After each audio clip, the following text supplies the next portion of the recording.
આપણે એક ગીત આપણે સાંભળશું, ગુરુ વંદના। गुरु की महिमा का क्या कहना,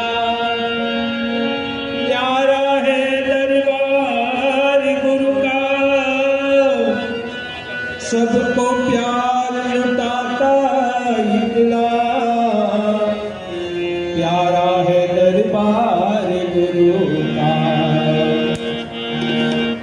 मन दया का सागर तेरा दर जगत से आया, तेरा दर जगत से आया, जिया कदर भवन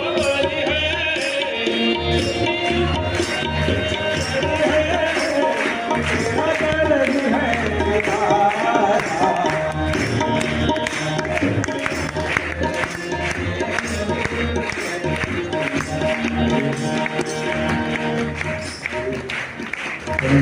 ગુરુદેવ પરમાનંદ માતાજીની સૂચના ઉપસ્થિતિમાં આદરણીય ડૉક્ટર ચિન્મય પાંડેજી આપણી વચ્ચે પધારી ચૂક્યા છે। આપ સૌને જે પળોનો કેટલાય સમયથી ઇંતજાર હતો એ પણ આજે પૂરી થઈ ગઈ, હવે પૂરી થઈ રહી છે। સૌરાષ્ટ્રના અલગ અલગ તાલુકાઓથી પધારેલા આપ સૌ પરિજનોનું હાર્દિક સ્વાગત છે। આદરણીય ડૉક્ટર ચિન્મય પાંડેજી અને વિશિષ્ટ મહાનુભાવો હવે પરમ પૂજ્ય ગુરુદેવ પરમવંદનીય માતાજી ને પોતાની શ્રદ્ધાંજલિ અર્પણ કરી રહ્યા છે।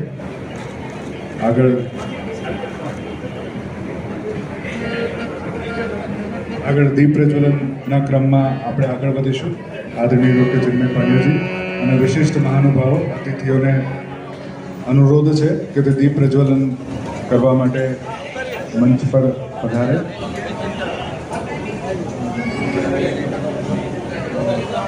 ઓમ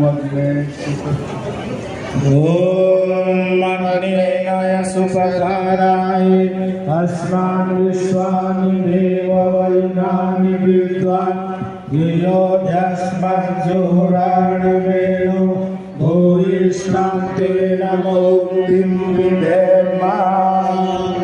ओम गुरुर्ब्रह्मा गुरुर्विष्णु गुरुरेव महेश्वरा गुरु साक्षात् परब्रह्म तस्मै श्री गुरवे नमः।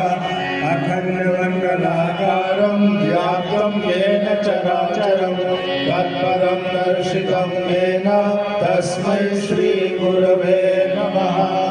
यथा सूर्यस्य कान्तिस्तु श्रीरामे विद्यते ह्यः सर्वशक्तिस्वरूपायै देव्यै भगवत्यै नमः।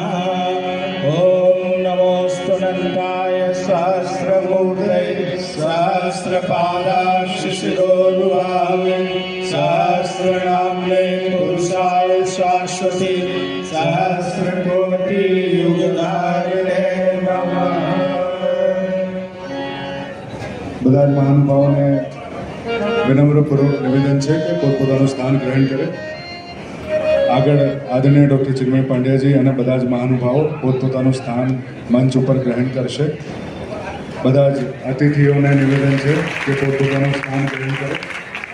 આગળના ક્રમમાં આગળ વધતા હું આદરણીય શેતપર કાકાને અનુરોધ કરીશ।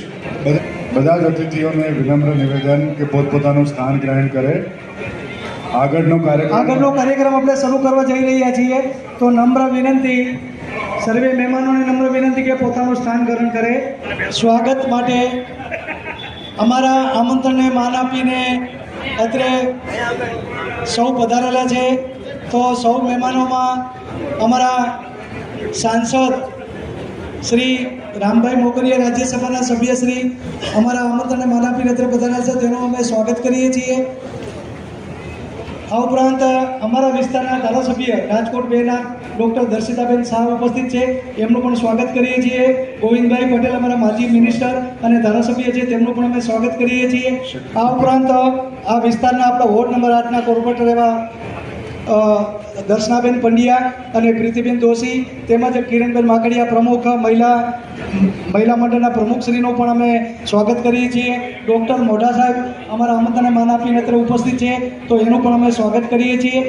આજના આ કાર્યક્રમમાં અમારા આમંત્રણને માન આપીને પધારેલા એવા રાજકોટ જિલ્લામાં ગોંડલ તાલુકો, જેતપુર તાલુકો, ધોરાજી તાલુકો, ઉપલેટા તાલુકો, જસદણ અને વિછિયા તાલુકાના અમારા ગાયત્રીના પરિજનો ઉપસ્થિત છે. તેમજ અમારા આસપાસના જિલ્લાઓ જેમ કે જામનગર જિલ્લો, સુરનગર જિલ્લો, મોરબી જિલ્લો અને વાંકાનેર તાલુકાના અમારા પરિજનો અને તેમજ વરિષ્ઠો આ તકે ઉપસ્થિત. આ તકે હું ગાયત્રી શક્તિપીઠ 7 વૈશાલીનગર તરફથી સ્વાગત કરું છું. અને રાજકોટના એવા અમારા ગાયત્રી શક્તિપીઠ ગીતાનગર 2 તેમજ રણછોડનગરમાં ગાયત્રી ચેતના કેન્દ્રના બહેનો અને ભાઈઓ અત્રે ઉપસ્થિત છે, તો એનું પણ હું સ્વાગત કરું છું. હવે હું મહેમાનોનું સ્વાગત માટે અમારા મોરબી એવા માનડબેને વિનંતી કરું કે ડૉક્ટર ચિન્મયભાઈ જે આપણા પ્રતિકુલપતિ દેવ સંસ્કૃતિ વિશ્વવિદ્યાલયના છે, તો તેમને પાક અને પુષ્પગુચ્છ આપી એમનું સન્માન કરશે. શ્રી માનડભાઈ.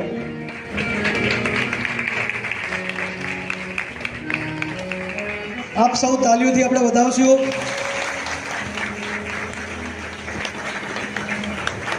એવા અમારા આમંત્રણ આપીને અત્રે બીજા મહેમાન છે સાંસદ જે રાજ્યસભાના સભ્ય રામભાઈ મોકરિયા સાહેબનું સન્માન કરશે અમારા ભરતસિંહભાઈ જાડેજા.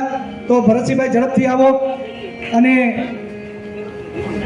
સાહેબ આપણે ચિનભાઈ કહી દઈશું.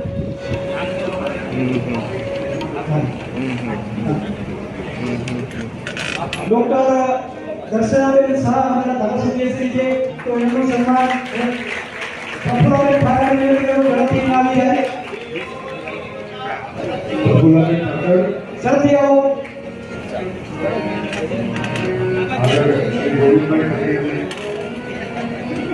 ત્યાર પછી બીજા અમારા મહેમાન છે ગોવિંદભાઈ પટેલ સાહેબ, એમનું સ્વાગત કરશે પિનાકીન બેનર્જીએ કરું.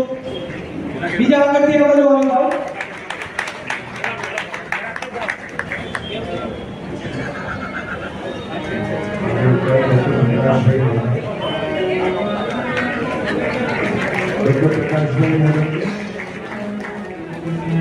તેમજ અમારા આમંત્રણને માન આપીને ડૉક્ટર પ્રકાશભાઈ મોઢા સાહેબ ન્યુરો સર્જન અત્રે ઉપસ્થિત. તો ભાસ્કરભાઈને વિનંતી કરું કે ઝડપથી આવી જાઓ. ભાસ્કરભાઈ ઝડપ કરો. ત્યાર પછી ભીમજી સાહેબ આગળ આવી જાય જ્યાં બેઠા હોય નથી. ઝડપ કરો ભાસ્કરભાઈ.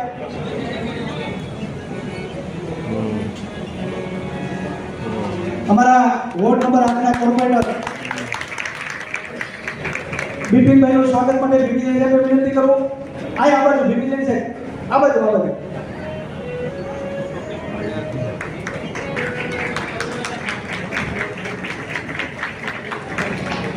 તેમજ વોર્ડ નંબર 8 ના કોર્પોરેટર દર્શનાબેન પંડ્યા સાહેબનું સ્વાગત માટે હું રંભાબેનને વિનંતી કરું. હાજર હોય તો રંભાબેન આવી જાય.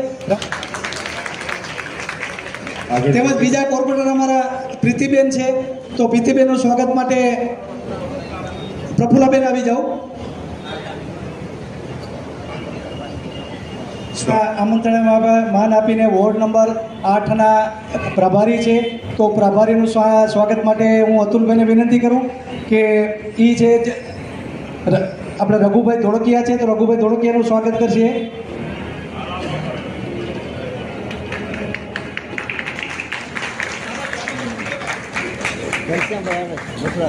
દિલીપભાઈને વિનંતી કરું કે બીજા આપણા વોર્ડના પ્રભારી છે એમનું સ્વાગત કરશે.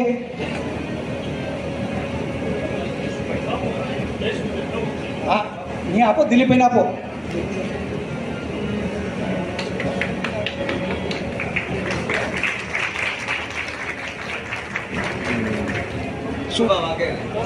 આ ધીરુભા વાઘેલાનું સન્માન કરશે અતુલભાઈ.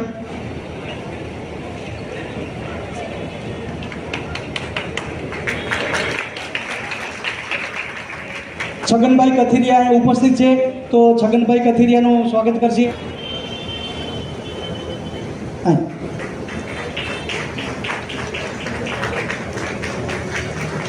અને છગનભાઈને વિનંતી કે વોટ એકનો કંઈક મોમેન્ટો લઈને આવ્યા ચિન્મયભાઈને આપશે ઝડપથી.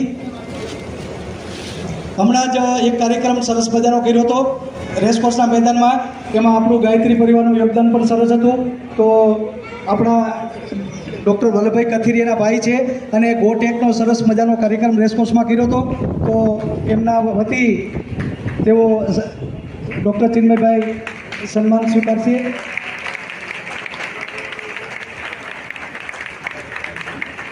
આભાર. बोले गौ माता की जय। गीता मैया की जय। गायत्री माता की जय। दोनों हाथ ऊपर उठाइए एक बार. आप सबकी ओर से सभी का स्वागत एक बार हो रहा है. स्वागत कार्यक्रम यहीं पे संपन्न हो रहा है. दोनों हाथ से ताली बजा करके सभी का स्वागत कर दीजिए. अब सभी का स्वागत हो गया है और बहुत ही अच्छा क्रम यहाँ पे स्वागत सम्मान का अपनों से अपने का स्वागत यहाँ पर हुआ. हमारे भीतर के देवत्व को जगाना है, असुरता का नाश करना है और वो संभावना विकसित करना है जिसके लिए भगवान ने इस धरती पर हम सभी को भेजा है. आप श्रवण करें.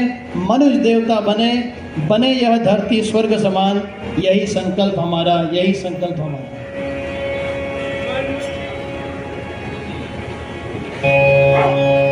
मनुष्य देवता बने,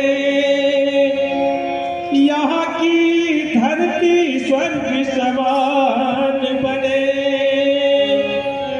श्री राम सुख धाम देश की फिर से ऊंची शान बने. मनुष्य देवता बने, बने यह धरती स्वर्ग समान, यही संकल्प हमारा, यही संकल्प हमारा.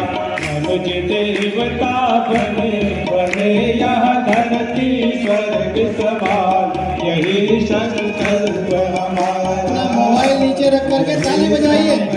सभी लोग ताल से ताल बजाते हुए गीत गाइए.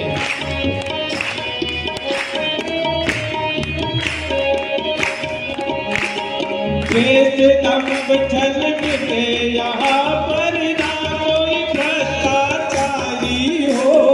देश दम्भ छल मिटे यहाँ पर ना कोई भ्रष्टाचारी हो.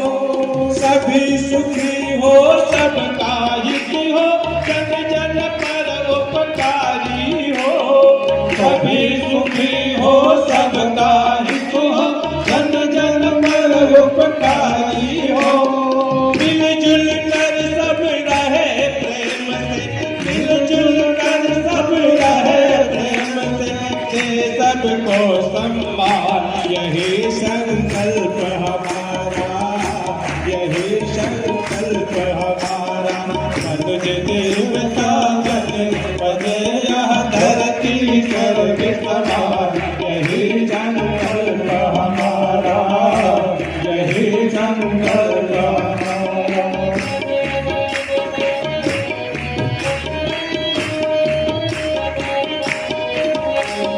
सदाचार अपनाए सब जन, प्रभु के साझेदार बने. सदाचार अपनाए सब जन, प्रभु के साझेदार बने. अनाचार से नाता तोड़े, नैतिक बने उदार बने. अनाचार से नाता तोड़े, नैतिक बने उदार बने. सादा जीवन बने सभी का, सादा जीवन बने सभी का, फिर फैले सद्ज्ञान, यही संकल्प हमारा, यही संकल्प हमारा.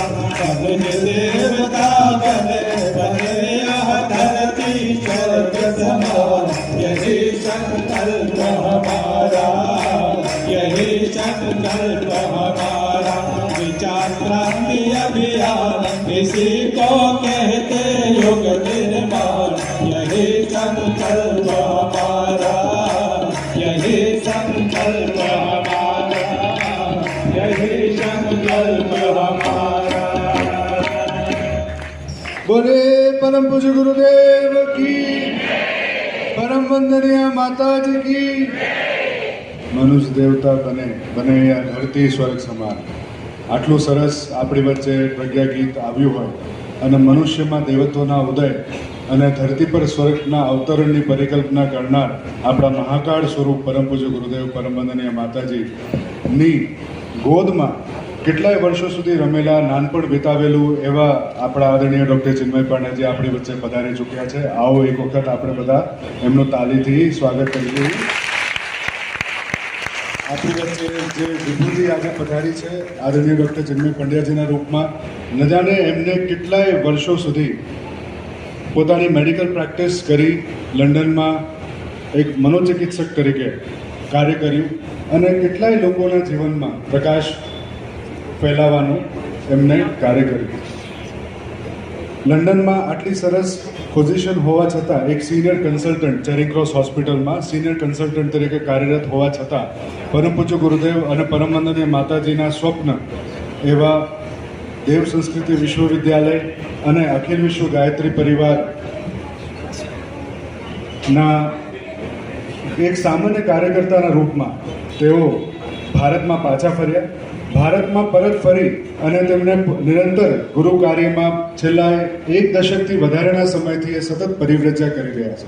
પરિવ્રજ્યા કરતાં કરતાં દેશ અને વિદેશના અનેકો ક્ષેત્રોમાં, દેશના અનેકો રાજ્યોમાં, વિદેશમાં અનેકો દેશોમાં, અનેકો સંસ્થાનોમાં એમનું બહુ મોટું નામ છે, ખૂબ ખ્યાતિ પ્રાપ્ત છે.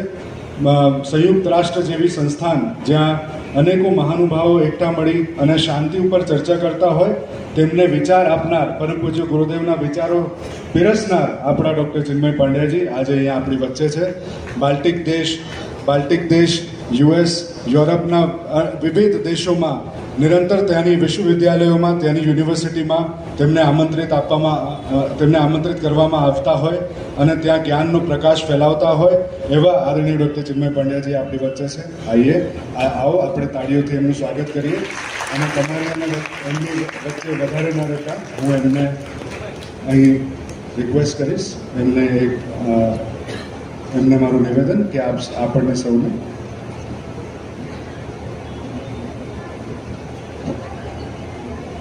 સૌને પોતાના આશીર્વચનોથી અનુગ્રહિત. बहुत धन्यवाद ज्वलन. मित्रों, परम पूज्य गुरुदेव परम वंदनीय माता जी की दिव्य उपस्थिति को साक्षी मानते हुए माँ गायत्री के पावन मंत्र के साथ मैं अपनी बात को आरंभ करना चाहता हूँ.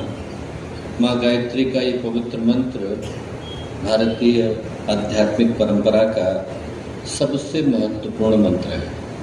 एक इस संकेत को, इस अनुभव को लेकर के अवतरित हुआ मंत्र है कि यदि शब्द अनुभव का हिस्सा बन पाते हैं तो मनुष्य के जीवन की दिशा बदल जाती है. संत कबीर ने लिखा है, मसी कागज छुयो नहीं, कलम गही नहीं हाथ. कागज तो मैंने छुआ नहीं, कलम को हाथ लगाया नहीं. मसी कागज छुयो नहीं, कलम गही नहीं हाथ. लिखा लिखी की है नहीं, देखा देखी की बात. उस बात को वो नहीं कह रहे जो कहीं पर लिखा गया है, उस बात को कह रहे हैं जो उनने स्वयं अपनी आंखों से देखा.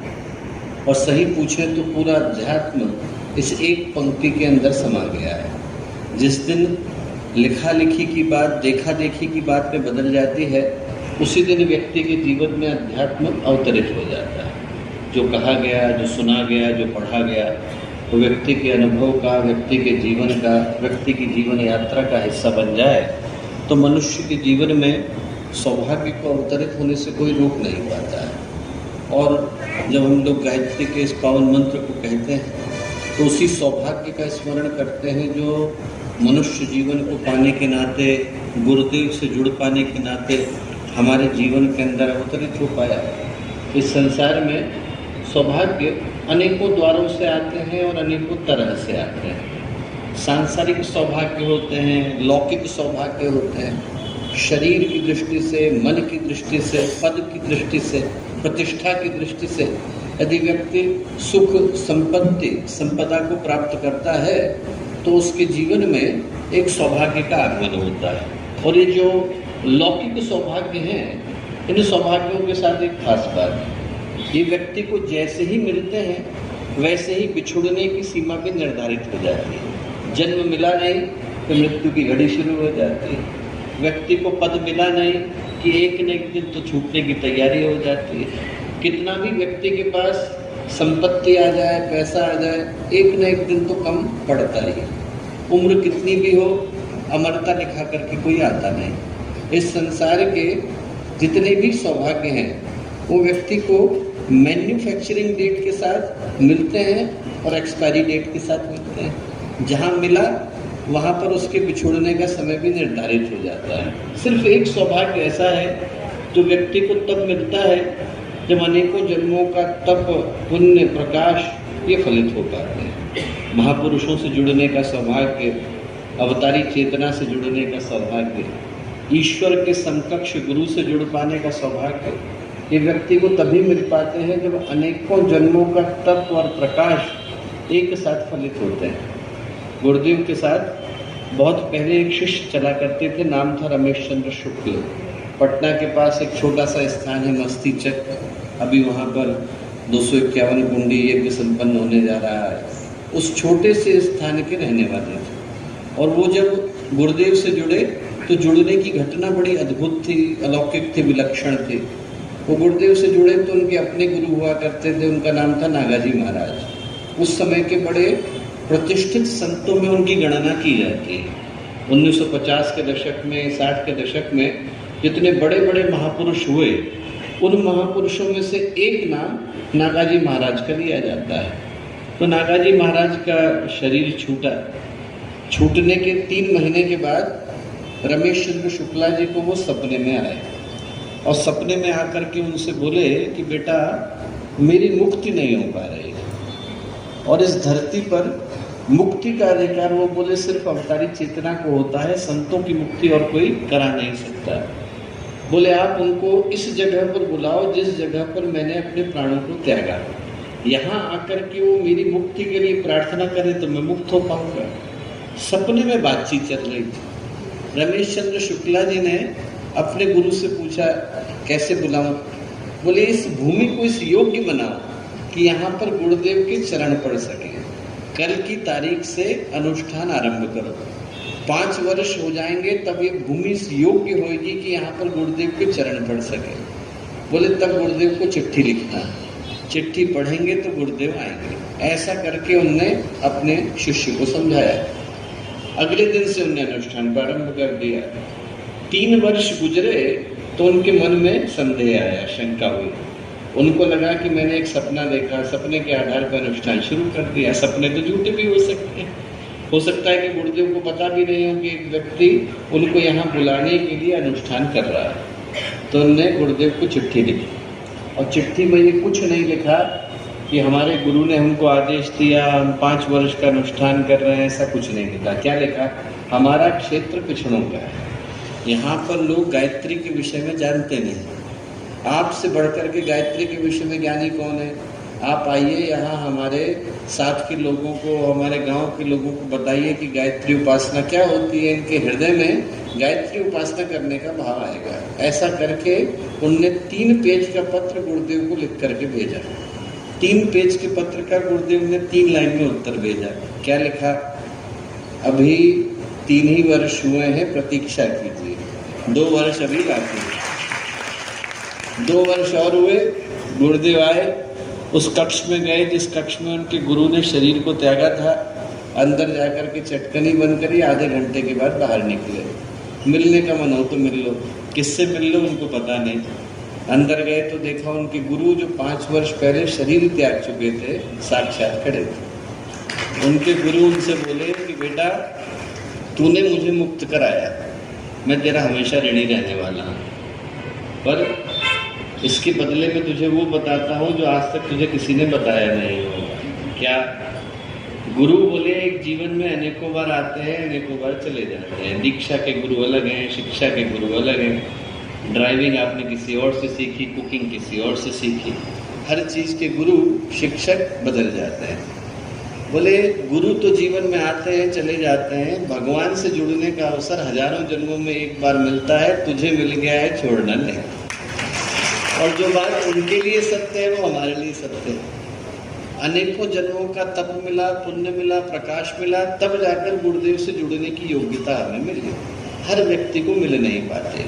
व्यक्ति अपनी सीवी को लिखे तो उसमें ये तो अनेकों लोग लिख सकते हैं कि हमने गूगल में काम किया, फेसबुक में काम किया, एनवीडिया में काम किया, पर ऐसा लिख पाने का सौभाग्य कम को मिल पाता है कि हमने भगवान के साथ काम किया।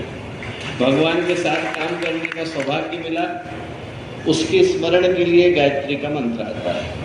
ये याद दिलाने के लिए आता है कि वो गायत्री का मंत्र जिसने वेदों की रचना करी, देवों की रचना करी, विश्व की रचना करी, जिसके लिए शास्त्र ये कह करके पुकारते हैं सर्वे शास्त्रादिजा प्रोक्ता न शैवा न च वैष्णवा आदि शक्ति उपासनते गायत्री वैद मातरम।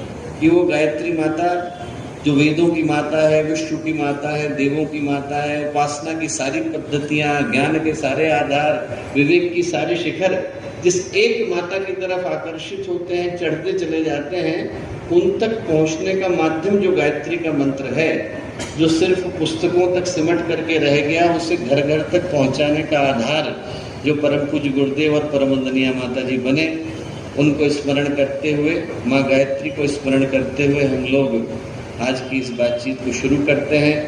कमर सीधी कर लें, उस शक्ति का आवाहन करें, उस चेतना का आवाहन करें जिन्हें हम सद्ज्ञान, सद्भाव, सद्कर्म, सत्प्रवृत्ति की देवी कह करके पुकारते हैं। माँ गायत्री का पावन मंत्र साथ साथ है।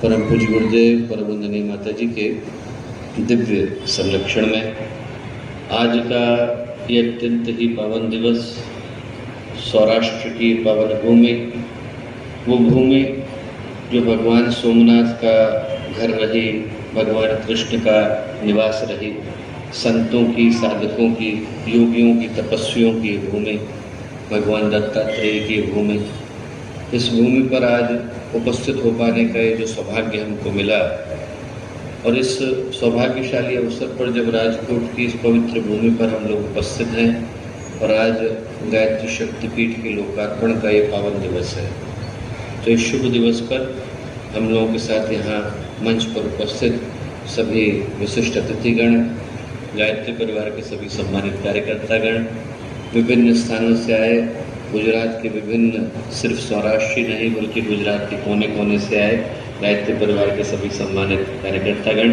प्यारे भाइयों बहनों और प्यारे मित्रों, आज एक बड़े ही महत्वपूर्ण अवसर का साक्षी और सहभागी बन पाने का सौभाग्य हमको मिला। और ऐसा सौभाग्य मनुष्य के जीवन में जब भी आता है तो उसको ये स्मरण दिलाने के लिए आता है कि इस दिन हम लोगों को अपने जीवन में एक नए संकल्प को, एक नई भावना को, एक नए सौभाग्य को जन्म देने की आवश्यकता है। आज जिस तरह की परिस्थितियों में हम लोग मिल रहे हैं, ये परिस्थितियाँ मानवता के इतिहास की सबसे विषम, भीषण, सबसे ज़्यादा गंभीर परिस्थितियाँ हैं। ऐसी परिस्थितियाँ हैं जिनके लिए गुरुदेव ने जब अपने लेखों को लिखा तो एक विशेष शब्द का चयन किया और इसको युग विभीषिका का समय कह करके पुकारा। ऐसा समय जब पूरी मानवता की दिशा को और दशा को बदल देने की आवश्यकता हो जाती है। हम लोग छोटे थे तो हम लोगों ने दादा दादी की, नाना नानी की कहानियों में पढ़ा था, पुराणों में भी, आख्यानों में, इतिहास में भी लोग पढ़ते हैं कि जो प्राचीन काल के असुर हुआ करते थे, राक्षस थे, दैत्य थे, उस समय की जो नकारात्मक शक्तियाँ थी, उनके पास एक खास तरह की ताकत होती थी। क्या होती थी? वो अपनी जिंदगी को, अपनी जान को कहीं और सुरक्षित रख दिया करते। उनको आप मारो तो उनके ऊपर कोई असर होता नहीं था, पर जैसे ही उस जगह पर हमला करा जहाँ उनकी जिंदगी को, जान को, प्राण को सुरक्षित रखा गया, तो उनका अंत सुनिश्चित हो जाता था। वो एक आतंकी राजा था, उसकी जिंदगी कहाँ थी? तोते के अंदर। राजा को आप मारो, उसका कुछ बिगड़ने वाला नहीं। पर जैसे ही तोते की गर्दन मरोड़ी, राजा को लेने के लिए यमदूत आ जाएंगे। रक्त बीज की जिंदगी कहाँ थी? रक्त की बूंदों के अंदर। रक्त बीज के ऊपर आपने हमला किया, रक्त की बूंदें गिरेंगी तो नया रक्त बीज पैदा हो जाएगा। और जैसे ही माँ काली ने रक्त बीज के रक्त को खप्पर में समेटना शुरू करा, रक्त बीज के चलने का समय हो गया। रावण का जीवन कहाँ पर था? नाभि के अंदर। रावण के सिर को आप काट दीजिए, 1 नहीं 10 काट दीजिए, रावण के ऊपर कोई फर्क पड़ने वाला नहीं। पर जैसे ही रावण की नाभि में तीर आकर के लगा तो रावण के चलने का समय हो गया। ये कहानियाँ आपको सुनाने के पीछे का अभिप्राय क्या है? अभिप्राय ये है दोस्तों कि आज की तारीख में भी कुछ ऐसा ही घट रहा है। ये जो आज की नकारात्मक शक्तियाँ हैं और आज की असुरता है, वो बाहर विद्यमान नहीं है। इसने हमला करने के लिए कुरुक्षेत्र का और युद्ध भूमि का चयन नहीं किया है, बल्कि मनुष्य की मनोभूमि का चयन किया है। इस बार के जो असुर हैं वो बाहर नहीं बल्कि व्यक्ति के चिंतन के अंदर, चरित्र के अंदर, आचरण के अंदर, सोच के अंदर, भावनाओं के अंदर जाकर के बैठ गए हैं। पर यदि आपको हमला करना हो तो बाहर हमला करने से कोई फायदा नहीं। यदि आपको व्यक्ति की सोच को बदलना है तो व्यक्ति की सोच के अंदर उतरने की आवश्यकता है। जो आज की तारीख में घट रहा है वो भी वही घट रहा है जो वर्षों पहले हम लोग पुराणों के अंदर, इतिहास के आख्यानों के अंदर देखते आए हैं। और जो आज के असुर हैं उनके विषय में, उनको कैसे मारा जाए इनके विषय में तो मैं बाद में बोलूँगा। पहले तो उन दुष्ट प्रवृत्ति की ओर इशारा करना हो जिनसे जूझने की आवश्यकता आज मानवता को है और अच्छे लोगों के समुदाय को है। जो आज की समस्याएं हैं वो तो लगभग हर व्यक्ति के सामने स्पष्ट है। जीवन का उद्देश्य तो व्यक्ति पहले ही भूल करके बैठा था। याद होता तो इतने सारे महापुरुषों को आकर बार बार व्यक्ति को वही स्मरण कराने की आवश्यकता न होती। दुर्भाग्य क्या है? दुर्भाग्य ये है कि जिन कारणों से भूल करके बैठा था, यदि वही मिल गए होते तो मन में संतोष तो होता। यहाँ पर व्यक्ति भगवान को भूल करके संसार के पीछे भागा। संसार मिल गया होता तो मन में संतोष होता कि कम से कम संसार तो मिला। यहाँ तो न माया मिली न राम। व्यक्ति को ढंग से परमात्मा तो मिल ही नहीं पाए। व्यक्ति जिंदगी भर संसार के पीछे भागा और संसार में व्यक्ति को ढंग से नसीब नहीं हो पाता। वो शरीर जिसके सुख भोगों की प्राप्ति के लिए, जिसकी इच्छाओं की पूर्ति के लिए आदमी को कर्म करने से चुकता नहीं है, किसी गलत काम को करने से रुकता नहीं, हिंसा के पथ का, अपराध के पथ का, पाप के पथ का चयन व्यक्ति करता क्यों है? ताकि शरीर के सुख भोगों की प्राप्ति हो जाए। वो शरीर में इंसान का कहाँ ढंग से हो पाता है? एक एक शरीर के अंदर इतनी बीमारियां आकर के बैठ गई कि आप मेडिकल की टेक्स्ट बुक में पढ़ने से मिलती नहीं। रोटियां तो व्यक्ति 2 ही खा पाता है, गोलियां 20 खानी पड़ती है। एक एक व्यक्ति के शरीर के अंदर इतनी समस्या आ गई कि सर्दी है, जुकाम है, फ्लू है, ये बीमारियां तो फैशन का हिस्सा हो गई। एक सीजन में नहीं होती है तो आदमी को खाली खाली लगता है कि इस बार तो फ्लू हुआ ही नहीं। और जो डायबिटीज है और लिपिडीमिया है और कोलेस्ट्रॉल की बीमारी है और ब्लड प्रेशर है, ये बाय 1 गेट 1 फ्री के ऑफर में मिल रहे हैं। डायबिटीज के साथ व्यक्ति को लिपिड भी मिल जाता है और ब्लड प्रेशर भी मिल जाता है। शरीर व्यक्ति का चौपट हो गया। वो शरीर जो व्यक्ति भगवान से उपहार से लेकर के आया था, उस शरीर के अंदर तो बीमारियां इतनी हो गई। बड़ी बड़ी कंपनियों के हेडक्वार्टर होते हैं तो हम लोग कहते हैं उनका हेडक्वार्टर पूना के अंदर है, उनका हेडक्वार्टर बेंगलोर के अंदर है, उनका हेडक्वार्टर हैदराबाद में, उनका हेडक्वार्टर अहमदाबाद में। सारी बीमारियों का हेडक्वार्टर क्या है? मनुष्य के शरीर के अंदर। सब अपना कॉरपोरेट हेडक्वार्टर से लेकर के जो उनका मेन हेडक्वार्टर है वो यहीं बना करके बैठे हैं। शरीर व्यक्ति का गया और मन के अंदर इतना स्ट्रेस, इतना टेंशन आ गया छोटे छोटे व्यक्ति से लेकर बड़े से बड़े व्यक्ति के अंदर कि आदमी मुस्कुराना भी भूल गया। बड़ी चीज़ों की बात तो छोड़ दीजिए, वो दिन दूर नहीं है कि आपको बड़ी लंबी लाइन लगानी पड़ेगी और लोग 500 रुपये का टिकट भी कटाएंगे और म्यूजियम भी खुलेगा। और क्या देखने के लिए जा रहे हैं? अंदर एक आदमी मुस्कुरा रहा है, सब उसको देखने के लिए जा रहे हैं। मिलते नहीं आज की तारीख। शरीर गया, मन गया, भावनाएं गई। भावनाएं ऐसी हो गई कि छोटी छोटी बातें आदमी को इतनी गहरी चुभ जाती हैं कि आदमी को किसी ने कुछ कह दिया, आदमी घर से निकलता है, रेल की पटरी के नीचे जाके कट के मर जाता है। व्यक्ति की जिंदगी छोटी छोटी समस्याओं में उलझ गई। वो मनुष्य का जीवन जिसे हमने परमात्मा के खजाने का सबसे बड़ा उपहार कह करके बताया है। ये कहा बड़े भाग मनुष्य तन पावा, सुर दुर्लभ सत्ग्रंथ गावा, कि देवताओं के लिए भी दुर्लभ है। उस मनुष्य के जीवन को, जिसको हम ईश्वर के खजाने का सबसे बड़ा उपहार बताते हैं, और ये कहते हैं कि मनुष्य जो है वो ईश्वर का सबसे बड़ा उत्तराधिकारी इस धरती के अंदर है, उसके हिस्से में ये जिम्मेवारी आई थी कि इस धरती को स्वर्गीय सुषमा से भर दे, यहाँ पर खुशियां बांटे, लोगों के हृदय के अंदर अच्छी भावना बांटे, अपने जीवन को सुरक्षित रखे, सृष्टि को कल्याण से भर दे। उस जगह पर क्या हुआ, व्यक्ति का शरीर चला गया, मन चला गया, भावनाएं चली गई। स्ट्रेस तो ऐसी हो गई है कि न मिले तो व्यक्ति लेने के लिए दर दर भटकता है। आदमी को स्ट्रेस की आदत पड़ गई। स्ट्रेस ऐसा हो गया कि व्यक्ति को नहीं मिलता तो दिन खाली खाली से जाता है। हम लोग बंबई में थे, एक बड़े इंडस्ट्रियलिस्ट आए, बड़े परेशान। क्यों परेशान है पूछा, बोले भैया इस बार मुझको 1 करोड़ का नुकसान हुआ। अरे मैंने कहा बहुत हो गया, भगवान चाहेंगे तो पूरा हो जाएगा। उनकी पत्नी बोली अरे भैया इनकी बात मत सुनो, आप 15 करोड़ का फायदा सोच करके बैठे थे, 14 करोड़ का फायदा हुआ है, नुकसान नहीं हुआ है।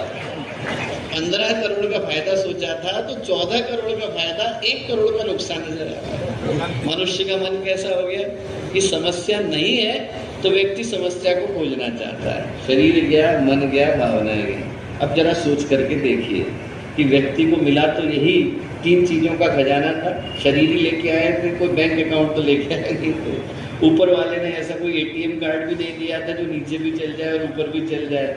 3 ही चीजें ऊपर वाले ने दे करके भेजी थी, शरीर दिया, मन दिया, भावनाएं दी और जीवन का उद्देश्य दिया। और इन तीनों ही जगहों पर व्यक्ति लड़खड़ाता सा नजर आता है। इन तीनों ही जगहों पर व्यक्ति न केवल हारा हुआ है बल्कि पूरी तरह से पराजित भी है। कई लोगों की जिंदगी की तो आशाएं भी चली गई हैं कि अब अपनी जिंदगी में हम कुछ अच्छा कर भी पाएंगे कि नहीं कर पाएंगे। कितनी विडंबना की बात है कि व्यक्ति भूखा तो भावनाओं के लिए, प्यासा वो प्रेम के लिए, भागता पैसे के पीछे। अब आप सोच के देखो मिलेगा कैसे। वो एक गोरकी ने कहानी लिखी है, गोरकी ने कहानी लिखी कि एक गांव था, गांव में किसान था। किसान ने कहीं पर पढ़ा कि साहब हमारे थोड़ी दूरी पर जो गांव है वहां पर जमीन मुफ्त में मिल रही, मुफ्त में मिल रही। अरे मैं भी जाके लाता हूँ, गया लेने के लिए। गांव के प्रधान से पूछा जमीन मुफ्त में दे रहे हैं? बिल्कुल मुफ्त में दे रहे हैं। क्या करना पड़ेगा? कुछ नहीं करना पड़ेगा। सुबह का सूरज उगेगा, हम आपको 4 झंडियां पकड़ाएंगे, पकड़ करके भागना। उत्तर में जितना भाग जाओ उतना भागना, पहली झंडी गाड़ देना, पूरब में दूसरी गाड़ना, पश्चिम में तीसरी गाड़ना, दक्षिण में हम लोग खड़े हैं, उसकी चिंता मत करो, जितना नाप लिया सब आपका है। उन्होंने कहा अच्छा बस इतना ही? बोले हाँ। फिर आज तक किसी को मिला क्यों नहीं? बोले अरे सवेरे दौड़ो तो पता चलेगा। अब सवेरे का सूरज उगा, 4 झंडियां पकड़ाई, उसने भागना शुरू करा। जितना भागा उतना मन का लालच बढ़ा, ये सारा का सारा तो मेरा ही, यहाँ से लेकर के वो कोटिनाट तक सब मुझे मिलने वाला है। तो व्यक्ति बोला अरे सारा तो मेरा है, अब एक ही दिन भागना है तो जितना ज्यादा भाग लूं। तो व्यक्ति ने कहा जब एक ही दिन भागना है तो खाना लेके क्यों भाग रहा हूँ? खाना फेंक दिया। पानी लेके क्यों भाग रहा हूँ? पानी फेंक दिया। गोरकी ने लिखा है कपड़े उतार दिए ताकि ज्यादा दूर तक पहुंच जाए। 2 बजे आ रहा है, अरे झंडी भी तो गाड़नी थी, झंडी गाड़ी। पूरब में गया दूसरी गाड़ी, पश्चिम में गया तीसरी गाड़ी। उधर से सूरज डूब रहा था, खाना खाया नहीं था, पानी पिया नहीं था, बिना कपड़ों के साइबेरिया में भगा चला जा रहा था। वो जो अंतिम रेखा थी उससे 6 फीट पहले आकर के बेहोश हो गया। जब होश आया तो देखा चंद्रमा चढ़ा हुआ है, पूरा गांव इकट्ठा है, गांव का प्रधान ताली बजा रहा है। बोले भैया तुम तो बहुत दूर आ गए, बाकी के लोग लालच में इतने पड़े कि आज तक लौटे नहीं है, झंडे ही गाड़ रहे हैं। तो उसने कहा कि मैं इतनी दूर तक आ गया तो मुझे कोई डिस्काउंट में मिलेगा क्या? यहाँ तक आ गया, ये जो अंतिम रेखा है मेरे नाखून और फिनिश लाइन के बीच में रह गई, इसका आप क्या करोगे? तो गांव का प्रधान बोला इसमें तुम्हारी कब्र खोदेंगे, इसमें तुमको गाड़ेंगे, इतनी जमीन तुम साथ लेकर के जाते। लेकर के तो कोई इससे ज्यादा जाता नहीं, पर भागता आदमी बहुत तेजी के साथ। ऐसी कोई दौड़ नहीं जो हमें चिता के पार ले जाए, पर व्यक्ति के पैरों में बल इतना आ जाता है कि उसे लगता है सब हमें ही मिलने वाला है। तो ऐसे में पूछने की आवश्यकता है कि कारण क्या है? कारण ये है दोस्तों कि हम लोग हिंदी में 2 शब्दों का प्रयोग करते हैं। एक का नाम है पर्यावरण, एक का नाम है वातावरण। पर्यावरण वो है जो दिखाई पड़ता है, महसूस होता है। अभी गर्मी है, दिखेगी भी और महसूस भी होगी। बारिश आ जाए, दिखेगी भी, महसूस भी होगी। सर्दी आ जाए, दिखती भी है, महसूस भी होती है। वातावरण दिखता नहीं है पर महसूस होता है। वातावरण यदि खराब हो जाए तो व्यक्ति के अंतःकरण को प्रभावित करता है। आप उस जगह पर जाकर के बैठ गए जहां पर वातावरण दूषित है, व्यक्ति की सोच खराब है, तो अपने आप व्यक्ति की भावनाएं खराब हो जाती है। और आज की तारीख में वातावरण दूषित हो गया। श्रवण कुमार अपने कंधे के ऊपर माता पिता को लेकर के जा रहे थे। जब लेकर के जा रहे थे और जैसे ही उस जगह पर पहुंचे जहां पर मय दानव की नगरी थी, भाई ने भाई को मारा था, उनका हृदय बदल गया। उन्होंने माता पिता को नीचे बिठा दिया। आप लोग अंधे हो, लंगड़े थोड़े हो, अपने आप चल के जाओ, मेरे कंधे पे क्यों चढ़े हुए? अरे एकदम लगा पिता को, हमारे पुत्र को क्या हुआ? सोचो आप, श्रवण कुमार के साथ ऐसा घटा। उन्होंने कहा अरे हमारे पुत्र को क्या हुआ? उन्होंने तुरंत ध्यान लगाया तो महसूस करा कि जिस जगह पर खड़े हैं ये वो जगह है जहां पर भाई ने भाई को मारा था। उनने अपने पुत्र से प्रार्थना करी कि बेटा इतनी दूर तक लेकर के आया है तो थोड़ी दूर और लेकर के चल। बड़ा मन मार करके श्रवण कुमार बोला अच्छा आप कहते हो तो लेके चलता हूँ। और जैसे ही वो उस जगह से दूर गया, श्रवण कुमार की चेतना लौटे। मैं क्या बोल रहा, मेरे मुंह से क्या शब्द निकल रहे। उनने अपने पिता से क्षमा मांगी, पिता ने उनको माफ किया। पर आप ये सोचो कि यदि श्रवण कुमार के साथ घटता है तो हमारे साथ नहीं घटता होगा। यदि सब जगह पर धुआं फैल जाए तो हमारे फेफड़े कितने भी मजबूत हों, सांस लेने में तकलीफ तो होगी। सब जगह पर अंधेरा हो जाए तो हमारी आंखें कितनी भी बढ़िया हों, 6x6 का देखती हों, दिखने में तकलीफ तो होगी।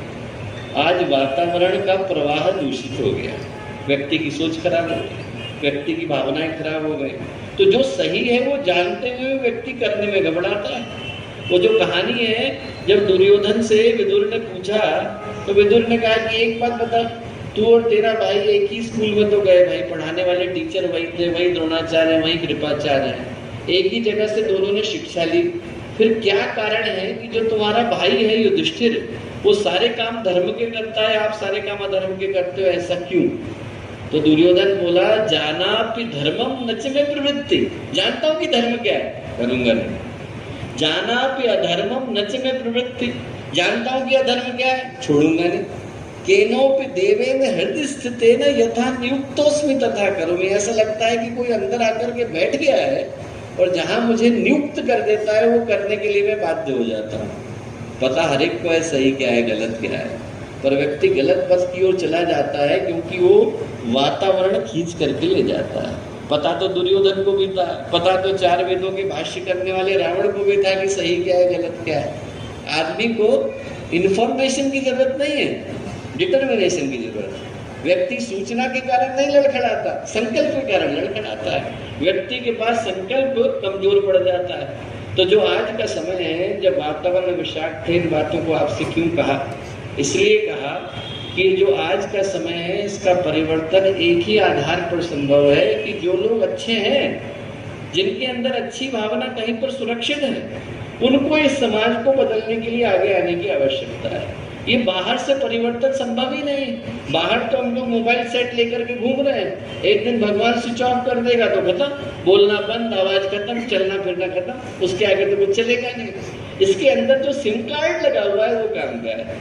जो अंदर का सिम कार्ड है उसको अपग्रेड करने का काम गायत्री परिवार का है। गायत्री परिवार का काम एक ही है कि व्यक्ति की सोच के अंदर, भावनाओं के अंदर, व्यक्ति की भावनाओं के अलावा आस्थाओं के अंदर, विचारणाओं के अंदर, मान्यताओं के अंदर जहां जहां पर दोष आ गया है उसको याद दिलाने की आवश्यकता है कि मनुष्य का जीवन मिला क्यों, करना क्या था, जा कहां है, भटक क्यों गए, यही व्यक्ति को याद दिलाने की आवश्यकता है। जो आज का दिन है वो एक ही पुकार को लेकर के आया कि जितने भी देव पुरुष हैं, यहाँ पर जो लोग बैठे हैं, उनमें से हर एक के अंदर मैं गुरुदेव की छवि को ही देखता हूँ। ये देखता हूँ कि आपके अंदर वही चेतना विद्यमान है।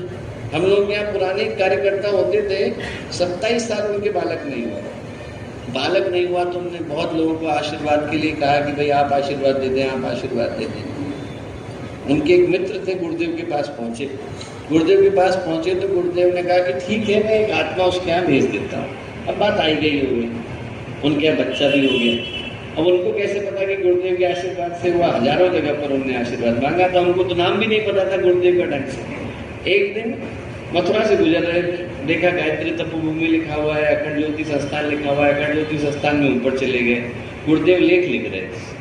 वो अपने बच्चे को लेकर के गए थे, 12 साल के थे, वृंदावन घूमने आए थे, घूमते घूमते मथुरा पहुंच गए। अब उनने गुरुदेव का जब नाम देखा तो उन्होंने कहा, अरे हाँ, मैंने अपने मित्र से कहा था एक बार, और मित्र ने कहा था कि उनसे आशीर्वाद मांगने जाएंगे, तो मैं जाता हूँ। अभी तक उनने अपना कोई परिचय नहीं दिया, क्यों आए, कहाँ से आए, किस लिए आए, कुछ नहीं बताया। आकर के खड़े थे, गुरुदेव लिख रहे थे, उनको लगा कि बीच लिखने में किसी के व्यवधान नहीं डालना चाहिए, तो इसलिए चुपचाप खड़े हो गए। 10 मिनट के बाद गुरुदेव की दृष्टि ऊपर गई। 12 साल का लड़का खड़ा था, उसको देख करके गुरुदेव क्या बोले, अरे ये आत्मा तो मेरी भेजी हुई है। अब आप सोचो, वो आत्मा जिसकी कोई भूमिका उस दिन से पहले गायत्री परिवार में नहीं, वो गुरुदेव की भेजी हुई। सोमवार का दिन है, वर्किंग डे, इतनी धूप में, इतने कष्ट में आप लोग अपने अपने जीवन का कीमती समय निकाल करके यहाँ आकर के बैठे। आप में से कोई भी एक आत्मा बिना गुरुदेव की बुलाई हुई हो सकती है क्या? आप में से हर आत्मा वो आत्मा है जिसको गुरुदेव ने व्यक्तिगत दृष्टि से आमंत्रण देकर के बुलाया है, और व्यक्तिगत आमंत्रण का मूल्य बहुत हो जाता है। बाकी तरह के आमंत्रण होते हैं, आप सर्कुलर भेजो, नोटिफिकेशन भेजो, आना है तो आओ, नहीं आना है तो मत आओ। फिर आप किसी को पोस्टल इन्विटेशन भेजते हो कि देखो भैया आपको चिट्ठी भेजी जा रही है, और कुछ इन्विटेशन ऐसे होते हैं जिनको आप न केवल भेजते हो बल्कि पीछे से फोन भी करते हो, पीछे से मिलने के लिए भी जाते हो कि भैया यदि आप नहीं आओगे तो थोड़ा मन में बुरा लगेगा, आप जरूर आना। ये वाला वो इन्विटेशन है जिसमें गुरुदेव ने आप में से हर व्यक्ति को व्यक्तिगत दृष्टि से बुलाया है, और ये कह करके बुलाया है कि यदि आप नहीं आओगे तो उनको थोड़ा बुरा लगेगा, क्योंकि बुलाया तो उन्हीं को जाता है जो अपने होते हैं। आपके घर में शादी हो जाए तो सड़क चलते व्यक्ति को थोड़ी बुलाते हो कि अरे भैया आकर के शादी में बैठ जाए। किसको बुलाते हो आप? उनको बुलाते हो जिनके साथ आपका जन्म जन्मांतर का संबंध है, रिश्ते नातेदार हैं, सगे संबंधी हैं, जिनके साथ वर्षों से काम किया, उन्हीं को तो बुलाते हैं। गुरुदेव आपको बुला रहे हैं। ये वो समय है जिसमें आप में से प्रत्येक व्यक्ति को जिसके अंदर कुछ भी अच्छा करने का भाव है, गुरुदेव व्यक्तिगत दृष्टि से इनवाइट कर रहे हैं और ये कह रहे हैं समय दोबारा आने वाला नहीं। इस समय में हर उस व्यक्ति को जिसके अंदर कुछ भी अच्छा करने का भाव है, इसके अलावा हमारी चाहत क्या है? इसके अलावा और कुछ तो मांगा ही नहीं। यही मांगा कि व्यक्ति अपने जीवन को सुधारे, दूसरे के जीवन को सुधारे, बस यही एकमात्र चाहत लेकर के लोगों से प्रार्थना कर रहे हैं कि यदि आपको भगवान की आवाज सुनाई पड़ती है, और सुनाई पड़ती होगी, जब प्रकाश आता है भगवान का, सूरज का, तो पहाड़ी की चोटियों पर पहले जाता है, घाटियों में बाद में उतरता है। जब भगवान आवाज लगाते हैं तो सुनाई उनको पड़ता है जो भगवान के निकट के होते हैं। यदि आपके हृदय में वो आवाज जा रही है, आपको गुरुदेव का ईमेल आ गया है, आपको अंतर प्रेरणा हो रही है, तो आप समझ लेना कि आपके अंदर भगवान की महाकाल की चेतना विद्यमान है, और वो आपको बुला रही है, और बुला करके आपसे कह रही है कि इस समय को बदलने के लिए हमें आगे बढ़ने की आवश्यकता है। भगवान रोज रोज तो बुलाते नहीं, एक युग में एक बार बुलाते हैं, और जब बुलाते हैं तो किसी बड़े काम के लिए नहीं बुलाते। आप पिछले युग का आप इतिहास उठा करके देखिए, इससे पिछले युग में भगवान ने पुकारा था तो क्या करने के लिए पुकारा था? ग्वाल बालों को लाठियां लगाने के लिए पुकारा था। उससे पिछले वाले युग में पुकारा था तो किस लिए पुकारा था? रीछ बांधों को पानी के ऊपर पत्थर उछालने के लिए पुकारा था। बड़े काम नहीं, बड़े काम नहीं, इनमें से कोई बड़ा काम नहीं, पर इसलिए पुकारा था कि इस बात की परीक्षा हो जाए कि जब परिस्थितियां विषम होती हैं और पुकारा जाता है तो भगवान की आवाज को सुन पाने की सामर्थ्य किसमें है और उस पर कर पाने की सामर्थ्य किसमें है। भगवान बड़े काम के लिए नहीं बुलाते, पर जब बुलाते हैं तो ये देखने के लिए बुलाते हैं कि आपके अंदर अच्छा करने का भाव है कि नहीं, और जो भगवान के लिए कर पाते हैं उनका जीवन धन्य हो जाता है दोस्तों, उनके जीवन में सौभाग्य आता है। आपने क्या किया ये महत्वपूर्ण नहीं, किसके लिए किया ये महत्वपूर्ण हो जाता है। आपने भगवान के लिए किया तो उतने ही बड़े पद को पाने के अधिकारी आप बन जाते हैं। पेशवा बाजीराव थे, घर से बाहर निकले, रास्ते में एक लड़का भीख मांग रहा था। उसको देख करके उन्होंने कहा कि अरे अपने मंत्री से कहा कि अरे जरा कपड़ा फाड़ करके इसको दे दे। उन्होंने कहा जी सर कल दे दूंगा। बोले नहीं नहीं अभी दे दो। बोले नहीं नहीं कल दे दूंगा। अब राजा को शक हुआ कि हो सकता है न करे, तो राजा ने क्या किया कि अब मेरे 2 बार बोलने पे भी इन्हें नहीं दिया, तो अगले दिन उन्होंने मंत्री को बुला करके कहा कि अच्छा उस लड़के को कपड़ा दे दिया? बोले हाँ राजन दे दिया, महाराज दे दिया। कपड़ा दिया और कुछ तो नहीं दिया? बोले हाँ 5 गांव और दिए। 5 गांव और क्यों दे दिए? बोले अरे राजा दे रहे हैं। मंत्री बोले तो कम से कम राजा के पद का अनुरूप तो होना चाहिए। बोले कपड़ा फाड़ करके तो महाराज मैं भी दे देता, पर आपने कहा है तो मैं आपके पद के अनुरूप देना चाहता था। तो चूंकि कपड़ा फाड़ करके देने की बात हुई थी, इसलिए उस परिवार का नाम ही फड़के हो गया। अब महाराष्ट्र में जाओ, जो सरनेम चलता है फड़के, वो पेशवा बाजीराव के पास से निकल करके आया, क्योंकि कपड़ा फाड़ करके दिया। अब एक कपड़ा भी राजा देते हैं तो 5 गांव के बराबर हो जाता है, भगवान देंगे तो किसके बराबर हो जाए? आप जरा सोचते हो। भगवान देते हैं तो अपनी योग्यता के अनुरूप देते हैं। द्रौपदी के यहाँ पर 60,000 शिष्यों को लेकर दुर्वासा बैठ गए। द्रौपदी घबराई, हमारे पास तो खिलाने को कुछ भी नहीं है। भगवान को पुकारा, जब भगवान को पुकारा तो भगवान खुद ही मानते हुए आ गए, अरे द्रौपदी खाने को निकाल, मेरे पास खाने को तो कुछ भी नहीं है। अच्छा, आती तो द्रौपदी मना करती कि देखिए पहले ही 60,000 लोग बाहर बैठे हैं, उनको खिलाने को तो कुछ है नहीं, आपको कहाँ से खिलाऊंगे। द्रौपदी ने तुरंत अपना चौका देखा, क्या है मेरे पास खिलाने को, और वहाँ पर 2 अन्न के दाने मिले, लाके भगवान के सामने रख दिए। भगवान ने एक अन्न का दाना खा लिया और दूसरे अन्न के दाने के ऊपर अंगुली रख दी और क्या बोले, एक अन्न का ये दाना फल देगा तुझको मनमाना। वो जो एक अन्न का दाना था वो अक्षय पात्र में बदल गया। 60,000 को खिलाओ, 60 लाख को खिलाओ, 60 करोड़ को खिलाओ, 60 अरब को खिलाओ, अंतर पड़ने वाला नहीं। जो भगवान को देता है वो कभी खाली रहता नहीं। जिसने भगवान के साथ हाथ लगाया उसका जीवन अपने आप सौभाग्य में बदल जाता है। बलि के पास जब आए भगवान मानने के लिए, आप पुराण में उठा करके देखिए, गुरु ने मना कर दिया, पत्नी ने मना कर दिया, बच्चों ने मना कर दिया, साथ वालों ने मना कर दिया, अरे भगवान सब छीन के ले जाएंगे। उन्होंने कहा मैंने वचन दे दिया, मना नहीं करूंगा। बलि ने दे दिया। देने के बाद क्या हुआ, इंद्र के मन का वैमनस्य नहीं गया था, तो इंद्र ने अपने गुरु से पूछा, बृहस्पति से, कि बलि कहाँ है आजकल। उन्होंने कहा बलि तो तपस्या कर रहे हैं, उनको परेशान मत करो। बोले नहीं मैं एक बार मिल के आता हूँ। गए बलि के पास मिलने के लिए, बलि तपस्या कर रहे थे। उनने बलि से कहा, इंद्र ने देखा मैंने सब कुछ ले लिया। तो बलि हंसे, बोले ऐसा है इंद्र, जहाँ तक लेने और देने की बात है तो तुमने नहीं लिया है, भगवान विष्णु ने लिया है। और बोले जहाँ तक देने की बात है तो बोले मैंने अपना राज्य दिया है, पराक्रम नहीं दिया। अभी 2-2 हाथ कर लेते हैं, देखें कौन जीतता है। तीसरी बात बोले जरा तुम ये सोच करके देखो कि संसार में सबसे ज्यादा देने योग्य क्या है। तीनों लोग, इससे बढ़कर के तो कुछ नहीं। और सबसे ज्यादा पाने वाला कौन है? तीनों लोगों का अधिपति भगवान विष्णु, उनसे ज्यादा पाने योग्य कुछ नहीं। जो सबसे ज्यादा देने वाला था उसे मैंने उनको दिया जो सबसे ज्यादा पाने वाला है। जो मुझे मिलेगा उसका तो तुम अंदाजा ही नहीं लगा सकते हो। तो क्या मिला? ये मिला कि भगवान विष्णु ने बलि को ये वचन दिया कि 7 पीढ़ी ऊपर और 7 पीढ़ी नीचे कोई जन्म ले और कोई भी कर्म करे, वो सारे के सारे कर्म भगवान विष्णु को लगेंगे। सब पैदा होने के बाद वैकुंठ के अधिकारी बनेंगे।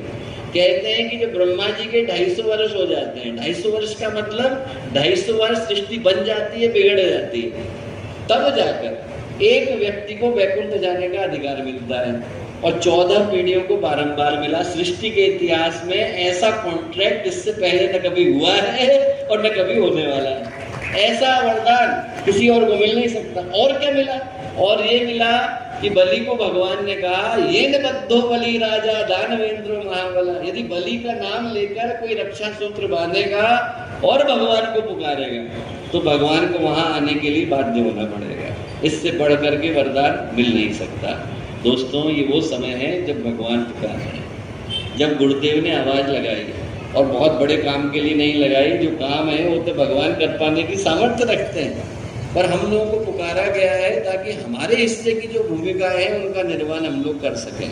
जो आज का दिन है वो यही याद दिलाता आया कि इस समय में हर उस व्यक्ति को जिसके अंदर जागृत होने का, जीवंत होने का, मूर्धन्य होने का भाव है, वो ये सोचे कि समाज को बदलने के लिए हमारी आहुति भी कहीं ना कहीं लगनी अनिवार्य हो जाती है। समाज हमारा, संस्कृति हमारी, भविष्य हमारा, देश हमारा, राष्ट्र हमारा, मानव को हमारे बच्चे हमारे, उनके लिए अच्छा जीवन, अच्छी प्रकृति, अच्छी धरती छोड़ना जिम्मेवारी हमारी। हम लोगों को उस विश्व को छोड़ करके जाने की आवश्यकता है जिस पर हमें गर्व हो और उनको संतोष हो कि हमारे माता पिता जो धरती हमारे लिए छोड़ करके गए उसमें न कहीं स्वार्थ था, न कहीं अहंकार था, न कहीं परस्पर द्वेष की भावना थी। वहाँ पर एक दूसरे को आगे बढ़ाने की सोच कर नहीं थी। यदि दुनिया को बदलना हो तो हर व्यक्ति को उसको बदलने के लिए कुछ न कुछ प्रयत्न करना अनिवार्य हो जाता है। एक छोटी सी घटना सुना करके बात को समाप्त करूंगा। राजा थे, राजा को लगता था कि हमारा राज्य बहुत बड़ा है, इतने बड़े राज्य में हर कोई अच्छा अच्छा करे तो हमारा राज्य अच्छा हो जाएगा, फिर होता क्यों नहीं?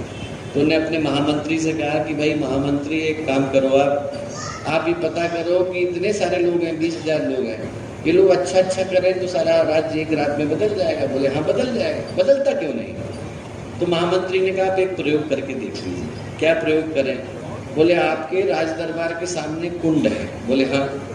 सबसे कहिए 20,000 लोगों से अपने अपने घर से एक एक लोटा दूध लाएं और कुंड के अंदर डाल दें, कल सुबह तक भर जाएगा। भरेगा कि नहीं? राजा बोले बिल्कुल भर जाएगा।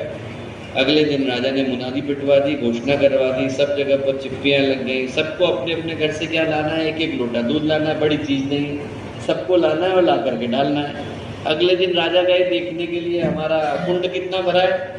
जब गए वहां पर देखने के लिए तो देखा उसमें एक भी बूंद दूध नहीं, पूरा का पूरा खाली पड़ा है। कहाँ गया तो पता चला कि हर व्यक्ति ने ये सोचा कि वो 19,999 तो है दूध डालने वाले, मैं अकेला नहीं डालूंगा तो किसको पता चलने वाला है। इसीलिए दुनिया बदलती नहीं। हर कोई ये सोचता है कि 7 खरब लोग तो है बदलने वाले, मैं अकेला नहीं बदलूंगा तो किसको पता चलने वाला है। यदि बदलना है तो हर व्यक्ति को शुरुआत तो करनी ही पड़ेगी। और जब हमारे से शुरुआत होती है तभी वो जो दीपक का प्रकाश है वो मशाल में बदल पाता है। वो जो घरों घरों में दिवालियाँ आती हैं वो तभी आती हैं जब हर घर का दीपक जल पाता है। हर व्यक्ति ये सोचे कि अरे वो तो जलाने वाला है, मैं नहीं जलाऊंगा तो कैसे पता चलने वाला है, तो एक भी दीपक नहीं जलेगा। यदि दीपावली लानी है और हर घर के अंदर सवेरा लाना है तो हर व्यक्ति की आहुति उस यज्ञ में डलनी चाहिए। जो आज का दिन है वो यही याद दिलाता आया कि समय बड़ा विषम है और इस समय की चुनौती यही है कि इस समय की जो नकारात्मकता है वो बाहर नहीं, मनुष्य के मन के भीतर विद्यमान है और उसको बदलना है तो मनुष्य के मन के अंदर गहरे उतरना पड़ेगा। याद दिलाना होगा कि मनुष्य के जीवन का उद्देश्य क्या। बड़े संकल्प नहीं, हमारे साधारण से संकल्प है, मनुष्य देवता बने बने या धरती स्वर्ग समान। बस यही तो आदमी को याद दिलाना है कि जिस जीवन के उद्देश्य को लेकर के आप आए उस उद्देश्य को भूलने की आवश्यकता नहीं और इसको बदलने का संकल्प प्रण हर व्यक्ति को लेकर के जाने की आवश्यकता है। जो गायत्री परिवार का उद्देश्य गुरुदेव ने दिया वो इसी भाव के साथ दिया कि हर व्यक्ति के व्यक्तित्व के भीतर उपस्थित देवी चेतना जागृत हो सके, उस स्वरूप को प्राप्त कर सके जिसको प्राप्त करने के लिए मनुष्य का जीवन मिला। न जाने कितनी बार हम लोगों ने चेक इन किया है, न जाने कितनी बार चेकआउट किया है। इस बार का जो अवसर है वो ईश्वर के कामों को करने के लिए मिला, महाकाल की योजना को पूरा करने के लिए मिला और ये बड़ा सौभाग्य है कि वो अवसर हमें मिला। हम सोचें कि यदि इसी समय में हम लोग पैदा हो गए होते और कहीं कुत्ता बिल्ली बन गए होते तो क्या करते? अभी का ही समय मिला होता। ऐसा नहीं है कि बड़े बड़े योद्धा महाभारत में और नहीं थे, कृतवर्मा थे, सात्यकी थे, द्रोण थे, जयद्रथ थे, एक से एक बढ़कर के थे, अभिमन्यु थे, पर उनमें से हर एक को अर्जुन की तरह से लड़ने का अवसर नहीं मिला। योग्यता होना अलग बात है, अवसर मिलना अलग बात है। योग्यता अनेकों को मिल जाती है, अवसर नहीं मिल पाता। ऐसा नहीं है कि सैनिक नहीं होते, सैनिक बहुत सारे होते हैं, पर हर एक को युद्ध लड़ने का अवसर नहीं मिलता तो परमवीर चक्र नहीं मिल पाता। जिसको मिलता है उसको परमवीर चक्र मिल पाता है। हम लोग के लिए सौभाग्य है कि हम लोग को अवसर भी मिला। यदि हम लोग प्रयत्न करें तो मानवता की दिशा को बदल सकते हैं, वो सौभाग्य हम लोगों को मिला। तो हम लोग सोचें कि यदि यही अवसर होता और हम लोग कहीं और पैदा हो गए थे क्या करते हैं, कहीं नामीबिया में जन्म मिल गया होता तो क्या करते? क्या करते? कुछ नहीं कर सकते थे। आज भगवान ने हम लोगों को अवसर दिया है तो इस अवसर को सौभाग्य में बदलना हमारी जिम्मेदारी है। आप ऐसे सोचिए, अंतिम बात कहूँगा कि सांप सीढ़ी खेलने को बैठे हैं और वो 8वें 9वें नंबर का सांप काट जाए तो आदमी को ज़्यादा तकलीफ नहीं होती है दोबारा खेलने का, पर 99 वाला काटता है तो कितनी तकलीफ होती है। और जैसे ही 92 93 क्रॉस किया कि आदमी के एकदम गायत्री मंत्र महामृत्युंजय सब शुरू हो जाते हैं कि भैया इस बार तो पार करा ही दे। हम लोग ये सोचें कि हम लोग 96 पे आके बैठे हैं। भगवान ने मनुष्य का जीवन दे दिया, देवी योजना का हिस्सा बना दिया, मन में अच्छा संकल्प कर दिया। अब वो 99 का सांप काट जाएगा तो फिर दोबारा से यात्रा शुरू करनी पड़ेगी। जब मिल गया है तो उस अवसर को सौभाग्य में बदलना हमारी जिम्मेवारी। उस अवसर को हम लोग एक सौभाग्य में बदल सकें, जीवन में संतोष को, तृप्ति को प्राप्त कर सके, ऐसी प्रार्थना हम लोग पूज्य गुरुदेव वंदनीय माता जी से करते हैं। इतने कष्ट भरी परिस्थितियों में आप लोगों ने इतने धैर्य के साथ इन बातों को सुना, उसके लिए आप सबको बहुत सारा धन्यवाद, शुभकामनाएं, मंगल। बीजू अमारे आज राजकोट ने आंगणे दो अवसर बना है। एक गुरुदेव का जो कर्म भूमि और दूसरा है गुरुदेव का तपोभूमि।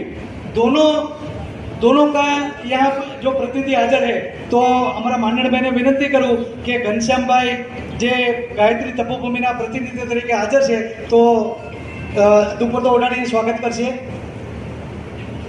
घनश्याम भाई पटेल नु।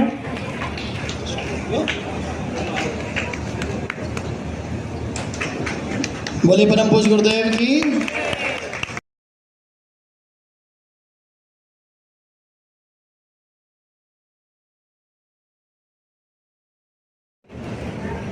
આજે અમારા આમંત્રણને માન આપીને જે અમારા અતિથિઓ અત્રે પધારેલા છે, તો આ તકે હું તમામ જે અમારા મહેમાનો છે, મહેમાનોનો આ તકે ગાયત્રી શક્તિપીઠ વતી આભાર માનું છું। તેમજ વોર્ડ નંબર 8ના જે ભાજપના અમારા જે પ્રતિનિધિઓ છે, જે અમને હરમેશ કોઈને કોઈ કામ હોય ત્યારે અમને ઉપયોગી થાય છે, તો એ લોકોનો પણ હું આ તકે આભાર માનું છું।